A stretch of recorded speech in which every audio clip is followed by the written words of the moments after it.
There was a time when I found myself in a seemingly endless loop of stagnation and lacked the drive to break free.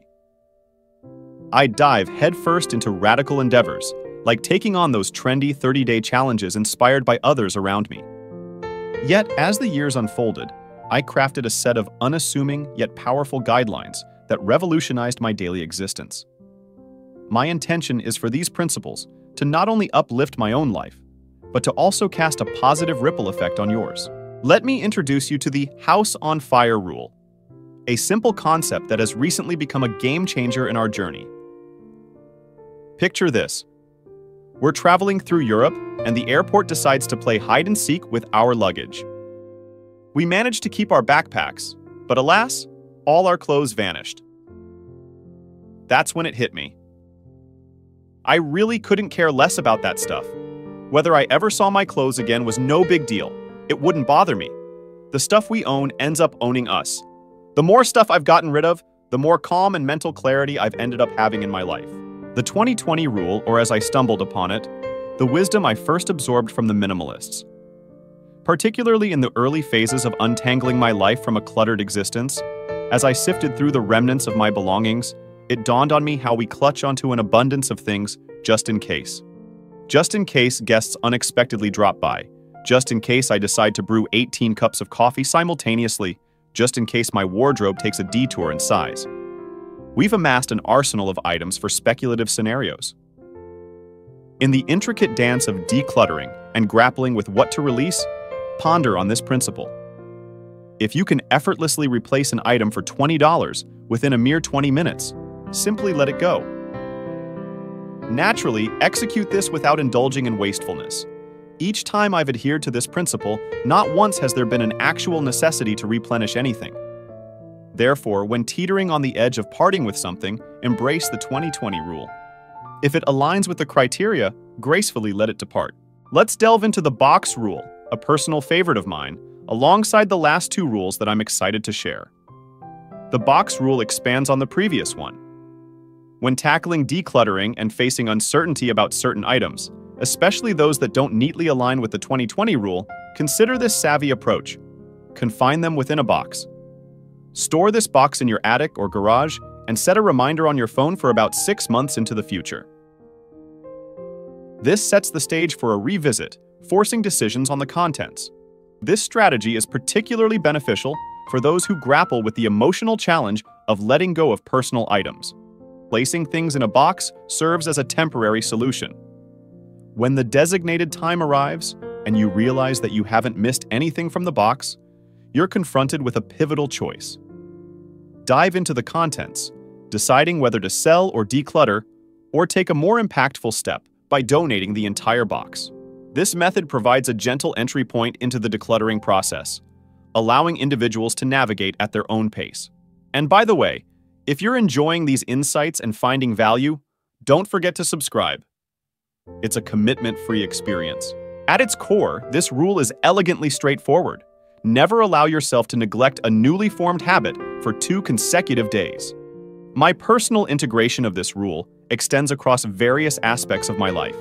Every morning, I dedicate myself to reading a page of a book.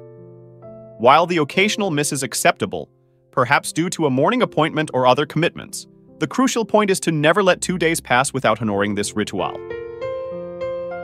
This unwavering consistency has been instrumental in sustaining this habit for well over a year.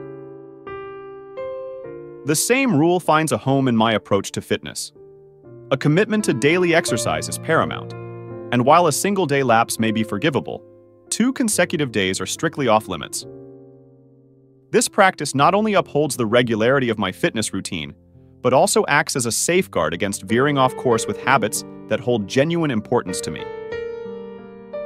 In essence, this principle mirrors an investing rule, ensuring the steadfast adherence to pivotal habits. This guiding principle has been a constant in my life, yet its official name eludes me. If you have any suggestions, I'm open to hearing them.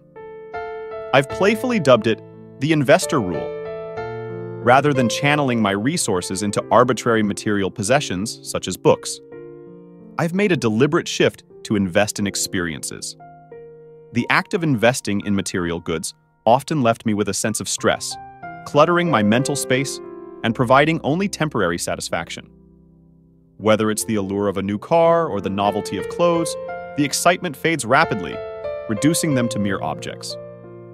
Conversely, experiences have emerged as catalysts for transformation, creating lasting memories, facilitating learning, and expanding my horizons. In response, I've purposefully redirected the funds I would have allocated to material possessions towards investing in travel and holiday experiences. Instead of exchanging superfluous items as gifts, the focus is on mutually gifting meaningful experiences. This intentional shift aligns seamlessly with our budgeting priorities, underscoring the significance of directing financial resources towards investing in experiences. I've embraced a guideline for organizing my home. Although I admit I could use some more imaginative names for these principles, it's a bit cringeworthy.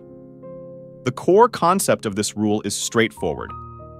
If an object doesn't have a specific place in my home, I consciously decide to part ways with it. The investment of time in assigning dedicated spots for everything has proven immensely valuable.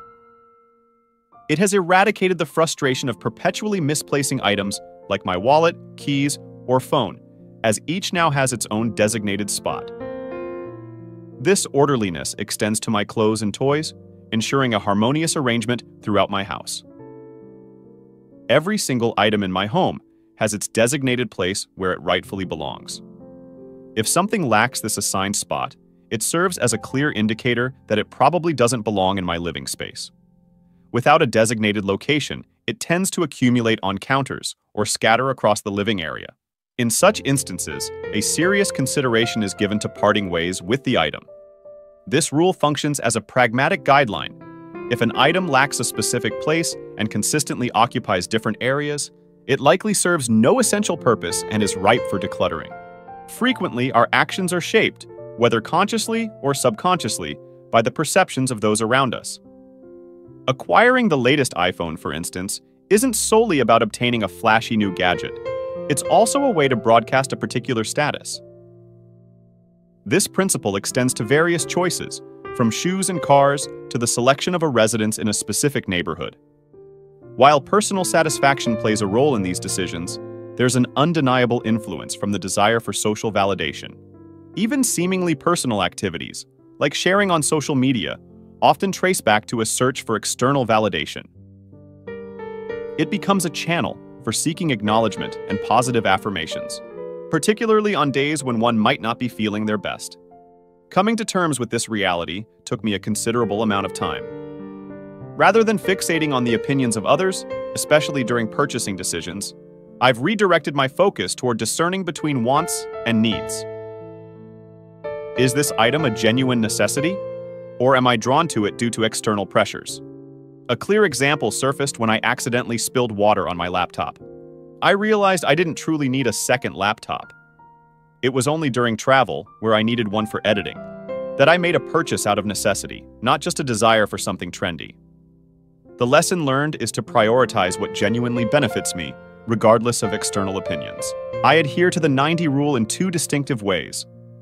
Initially, when contemplating a purchase, I resist the urge unless the item scores a solid 90 on a scale of 1 to 100. For example, when considering a shirt, I evaluate its fit and whether it aligns with a 90 or above for me. If it falls short of this benchmark, I refrain from buying it. Consequently, every item I own, especially shirts, has become a cherished favorite. In the past, I owned items that scored around 60 or 70, thinking they were cool, yet they remained rarely worn. Now, a significant shift has occurred where everything I possess is a genuine favorite. This transformation has not only reduced my spending substantially, but has also shifted my perspective on shopping. This discerning criterion extends beyond purchases to nearly everything in my household. While it occasionally means investing a bit more for superior quality, it has resulted in substantial long-term savings by curbing impulsive shopping habits. I've reached a stage where frequent buying is no longer a habit, as I've intentionally surrounded myself with items I truly love. Additionally, the 90 rule guides my decision-making when presented with opportunities or invitations. I assess whether the opportunity rates as a 90, a resounding heck yes. If not, a straightforward no is the response. This mindset has remarkably decluttered my calendar, allowing me to engage in fewer activities, but those that genuinely align with my priorities. Here's a succinct recapitulation of a transformative principle commonly known as the 2-minute rule. If a task requires 2 minutes or less, take immediate action. Be it the prompt completion of simple chores like stowing away dishes, swiftly organizing your living space, carrying an item upstairs, completing a lingering repair, or even quickly changing into your workout gear, commit yourself to these brief endeavors. By commencing with these rapid triumphs, you strategically lay the groundwork for tackling more substantial tasks, effectively dispelling the accumulated disarray you've been evading. When consistently woven into your daily routine, this method not only taps into the potency of the 2-minute rule, but also optimizes productivity, bringing about a meaningful decluttering of your life.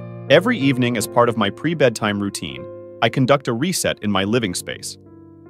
I meticulously arrange my attire for the following day, ensuring everything is neatly prepared.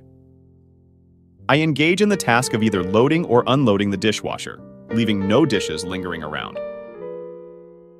In addition, I fill my kettle, setting the stage for a seamless coffee-making process with just the click of a button come morning.